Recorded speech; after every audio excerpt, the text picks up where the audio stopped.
하나님 말씀은 예레미야애가 3장 1절에서 18절까지입니다. 예레미야애가 3장 1절에서 18절까지 말씀 번갈아 가면서 읽습니다. 제가 먼저 읽겠습니다. 여호와의 분노로 말미암아 고난당한 자는 나로다.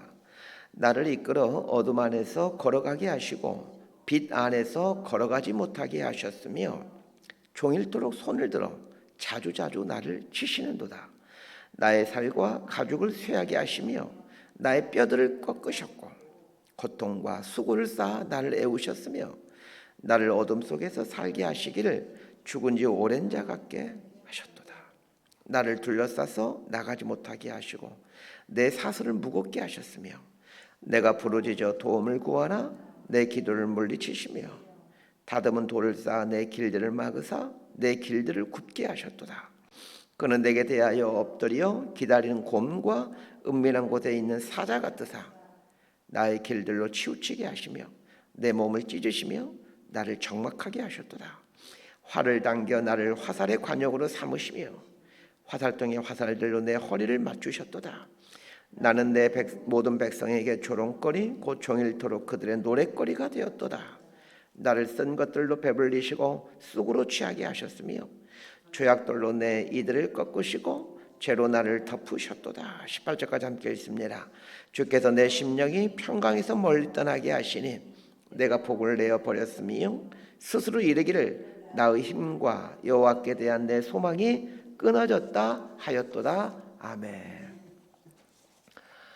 예레미야애가는 남유다가 바벨론에 의해 완전히 패망하게 된 이후에 그 무너져버린 예루살렘을 바라보며 그리고 시체로 널브러져 있는 그 참혹한 이 전쟁의 그 피해로 가득 찬 그 상황 앞에서 그리고 포로로 끌려가는 이스라엘 백성들의 그 울부짖음 속에서 부르고 있는 어떤 탄식의 노래가 예레미야애가입니다.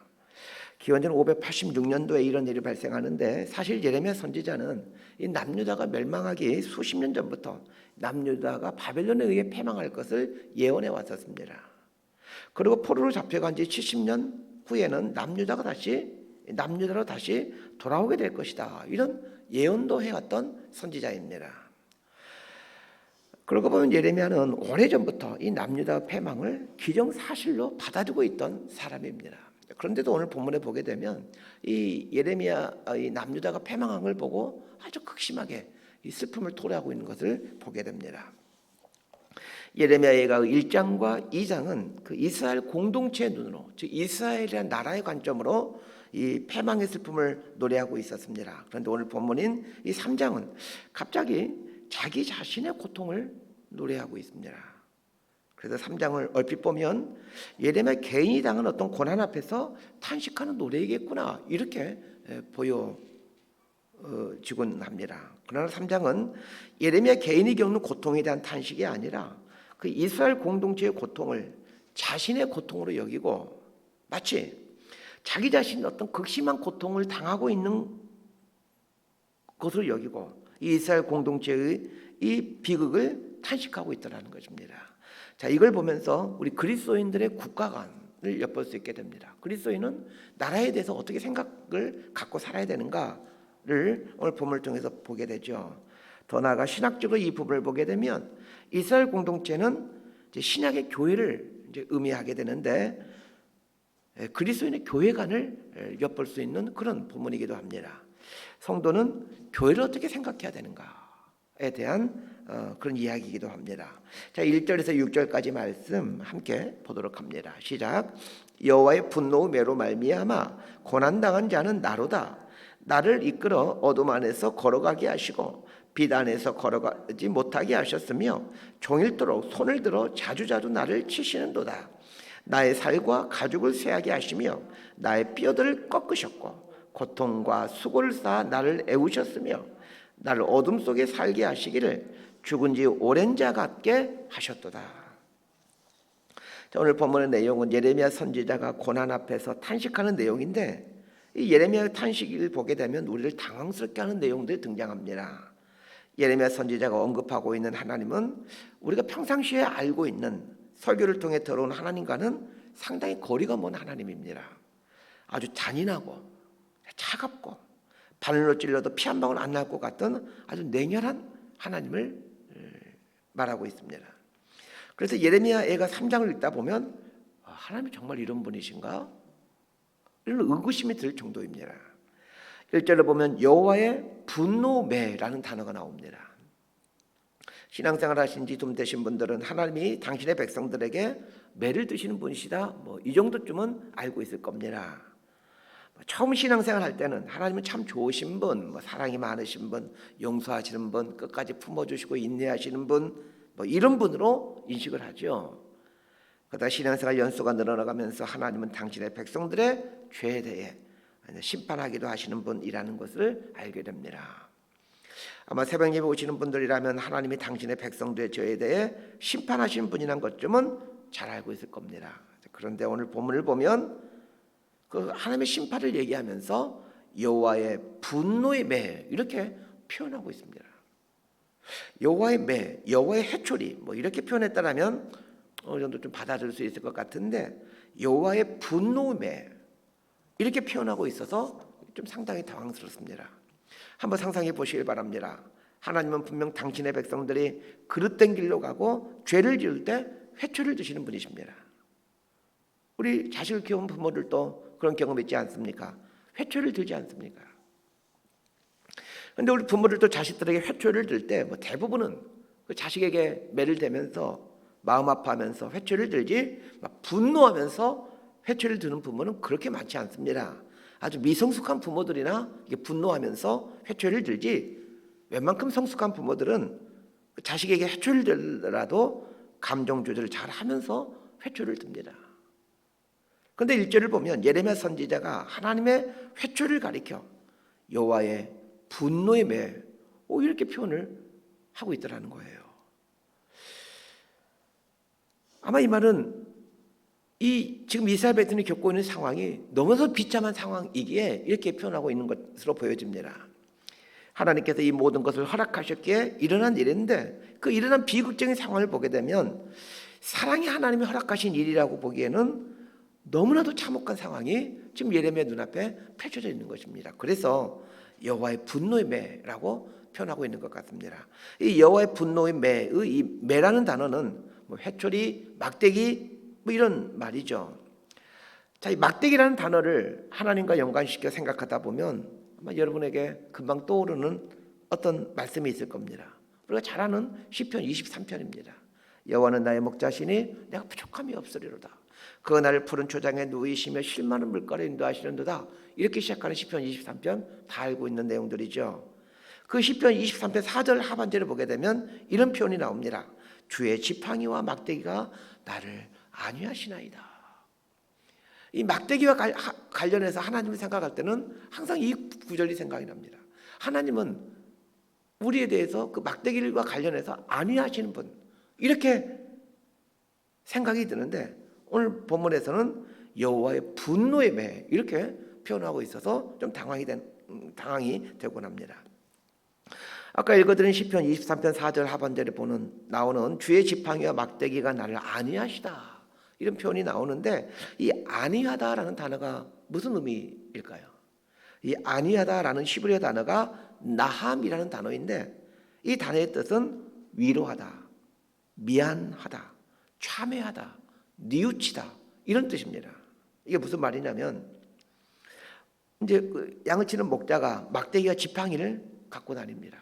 그러다가 그 양이 고집스럽게 목자를 따라가지 않고 막 역결을 빠져서 이렇게 벼랑 같은데 낭떠리 같은데 떨어지려고 가게 되게 되면 이 목자가 이 지팡이를 양에게 던집니다. 그 양 옆에 떨어뜨리죠. 그렇게 되면 보통 양들은 돌아오죠. 그럼에도 불구하고 계속해서 낭떠리를 가게 되게 되면 이 목자가 양의 엉덩이를 이제 이 막대기를 던져서 양의 엉덩이를 맞춥니다. 그렇게 함으로 양이 절벽이나 위험한 곳으로 떨어지지 아니하도록 하는 것이죠. 자, 그런데 그 양이 위험에 빠지지 않도록 지팡이를 던져 양 엉덩이를 맞추게 되는데 그게 미안하다라는 것입니다. 어찌되었든 양 엉덩이를 지금 매로 때린 격이 되지 않습니까? 하나님이 이런 분이시라는 거예요.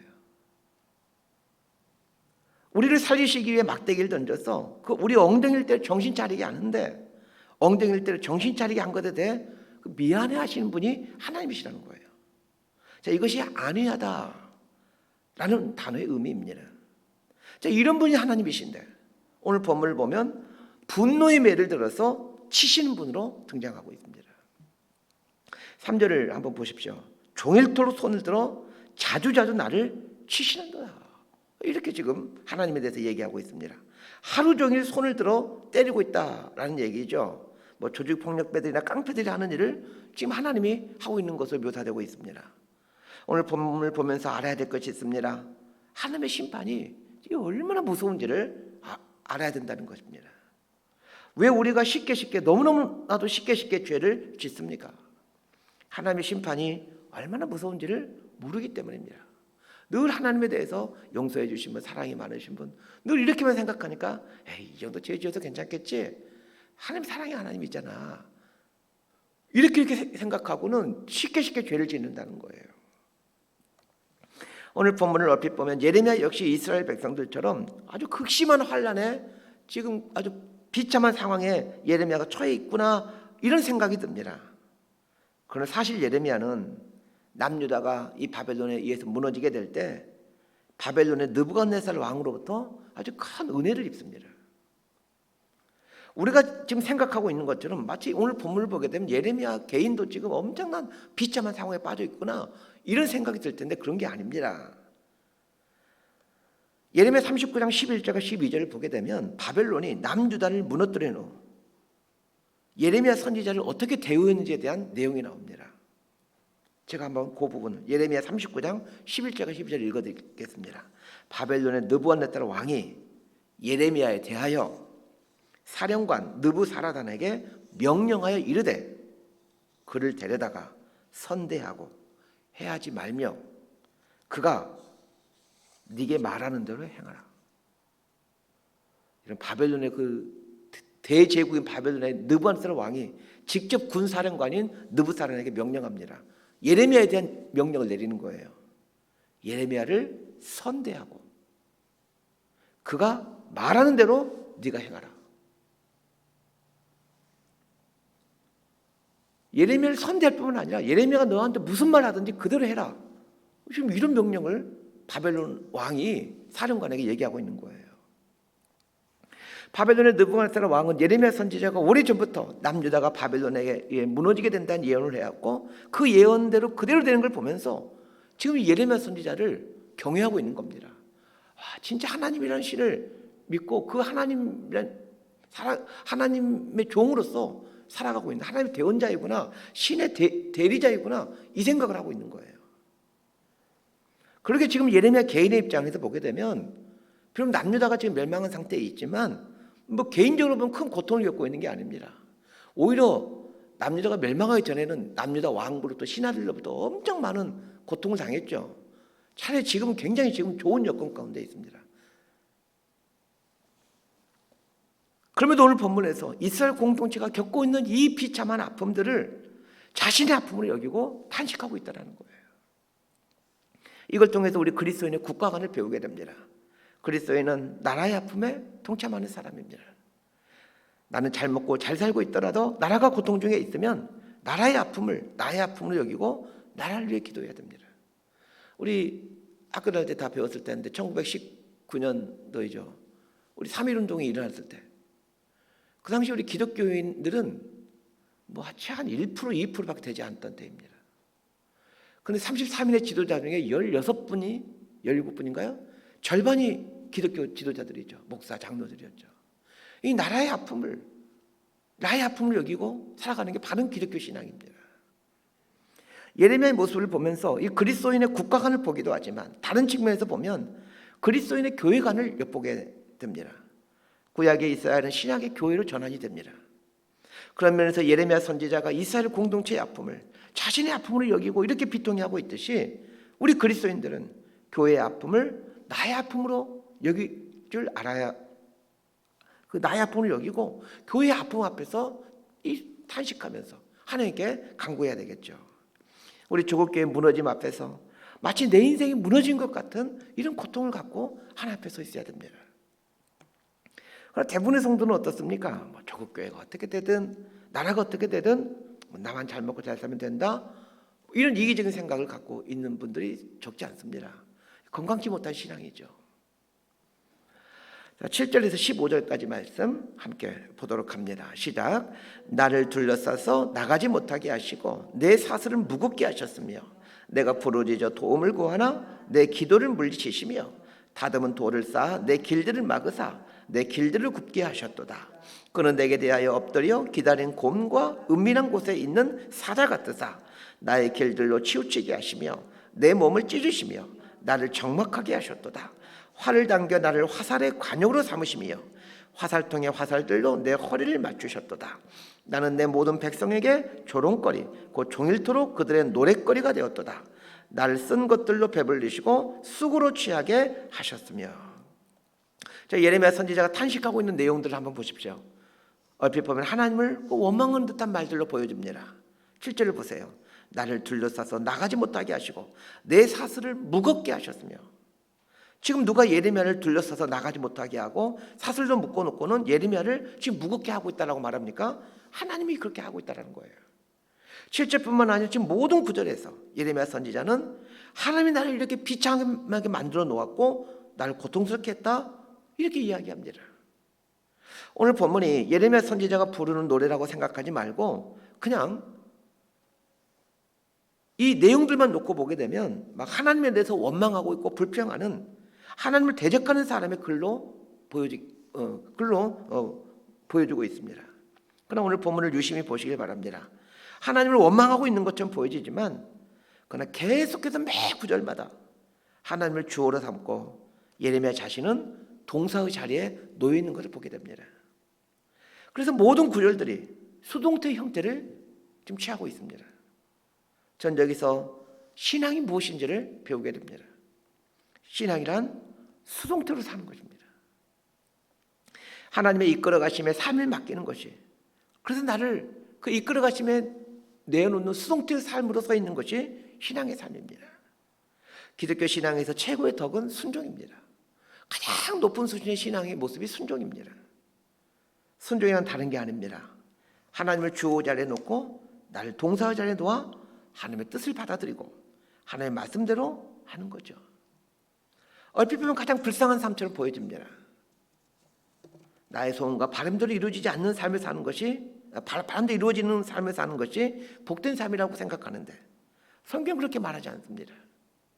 하나님을 주어 삼고 나는 그분의 동사가 되어 그분의 뜻을 받아들이고 그분의 인도하심의 삶을 맡기며 사는 것이 복된 삶이고 그게 믿음의 삶이라고 성경은 얘기를 합니다. 예레미야는 이스라엘 공동체가 겪고 있는 이 비참한 상황을 자신의 아픔으로 받아들이며 아파하고 통곡하면서도 여전히 하나님이 주인이시라는 것을, 여전히 하나님의 모든 것의 통치자이심을 인정해드리기 위한 그 몸부림을 치고 있는 겁니다. 우리도 이래야 했으면 합니다. 국가의 아픔을 나의 아픔으로 받아들이고 또 교회의 아픔을 내 아픔으로 받아들이며 하나님의 통치하심을 인정하기 위한 이 몸부림을 쳤으면 합니다. 나의 아픔과 고난에 대해서도 마찬가지입니다. 개인이 겪는 고난 앞에서 우리가 해야 될 것이 이런 태도입니다. 하나님의 주권과 통치하심을 받아들이기 위한 그 몸부림을 치는 겁니다.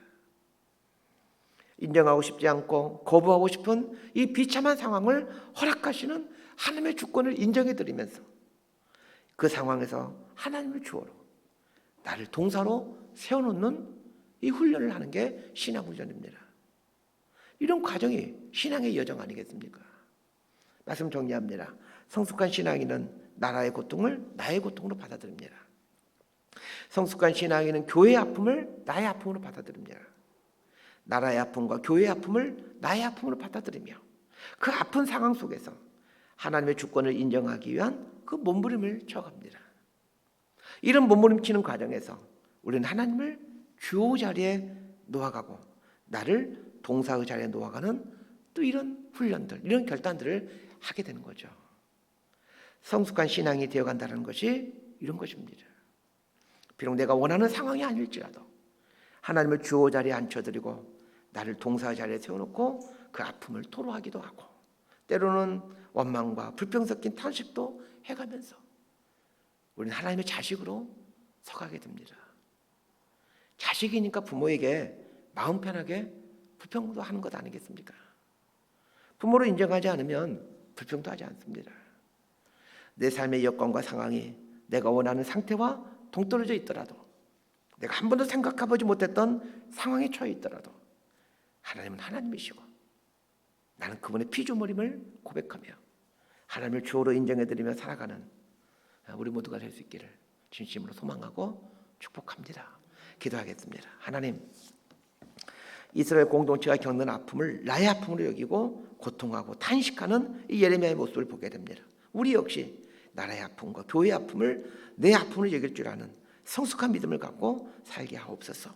내 삶에 펼쳐진 상황과 여건이 내가 원하는 모습이 아닐지라도 모든 것이 하나님의 섭리 안에 있음을 믿고 하나님을 주어 자리에, 나를 동사 자리에 세워놓고 하나님 뜻에 순종해가는 하나님 백성으로 살아가게 하여 주옵소서.